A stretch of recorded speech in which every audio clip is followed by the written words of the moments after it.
படியே அப்பா என்கிட்ட பேசுறதுக்கு ராத்திரி ஒரு ஆவடி கூட கிடையாதடி ஐயா. பாரு மாணி ராஜமாணிக்கே நம்ம தான் தெரிஞ்சுக்கிட்டு இருந்தாரு. ஏன் என்கிட்ட பேசுறதுக்கு நல்ல ஒரு ஆண்மகன் இருக்கானா இல்லையா? நல்லா பேசுறியா? என்னங்க கட்ட வண்டி காப்பாத்த வந்த வண்டி காப்பாத்த வந்த வண்டி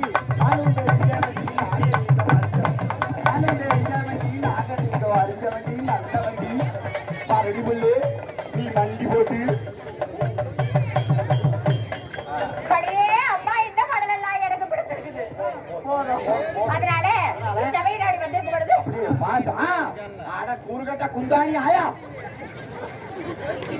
உட்கார்ற நாடு கேட்கறேன் நான் யாரை விட்டு பாப்பா கூட போவேன்.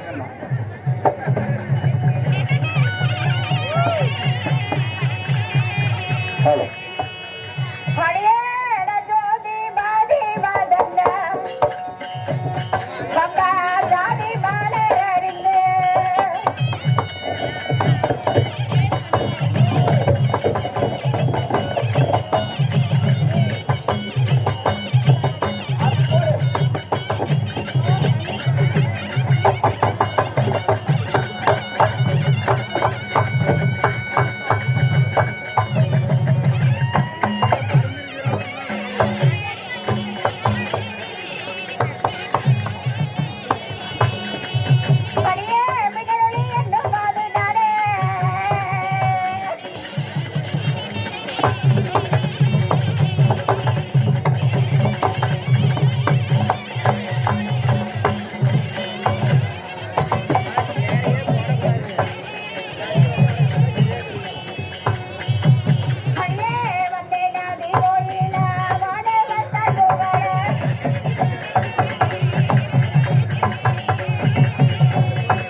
நல்லா உட்காரு குஞ்சு பாரு கீழே யார் போடுது அடிமானமா அம்மா எனது பெயர் என்ன தெரிந்தாய்? என்ன பேரு? ஆகாயத்தில் 1000 நட்சத்திரங்கள் பூத்திருந்தாலும் ஒரு வெண்ணிலவுக்கு ஈடாகும்.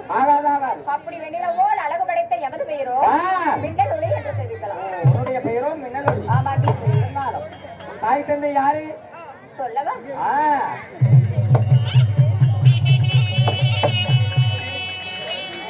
அடியே என்ன பெற்றெடுத்த கண்ணையாளோ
அட அம்மாய் என்ன குழந்தை இருக்கிற பிஸ்கட் பிடிக்கிட்டு இருக்கிறேன் அடியே 10 மாதம் 300 நாள் 3000 தசவினாடி அங்கத்தில் சுமந்து பெற்றெடுத்த தாய் தந்தை மேகராஜனுக்கும் மேகராணிக்கும் நான் மகளாக பிறந்தேன். மேகராணிக்கும் மேகராஜனுக்கும் மகளாக பிறந்துட்ட உன் பெயர் மின்னல் ஒளி.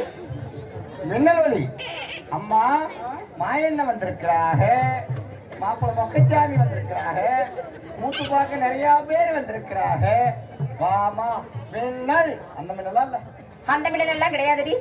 மேகலோகத்தை ஆண்டு வரக்கூடிய மேகராஜன் மேகராணிக்கு பிறந்த எமது பெயரோ மின்னல் ஒளியாக இருந்தாலும் எனக்கு கூட பிறந்து கூட்டுப்பால் ஒன்று சேர்ந்து பால் உனக்கு அண்ணன் பெயர் என்ன பெயர்? இடிமண்டன் என்று சொல்லலாம். நீங்களாம் ஒரே மலை ஃபேமிலி. ஆமாண்டி, எங்க அண்ணன் இடிச்சு நான் மின்னனா தான் மழையே வரும். உங்க அண்ணனுக்கு இடிக்கிறதுக்கு வேற தாவு தெரியல. படியே எங்க பாட்டியா குழாயில இறங்கி போயிட்டாங்க. இங்க பாரு, அப்படி இருந்தாலும் தினத்தோறும் எனக்கு என்ன வேலை? என்ன வேலை? என் தாய் தந்தையை பார்க்கணும். அதனால எங்க அம்மாவை பார்க்கணும். போலாமா? போலாமா? போலாம்.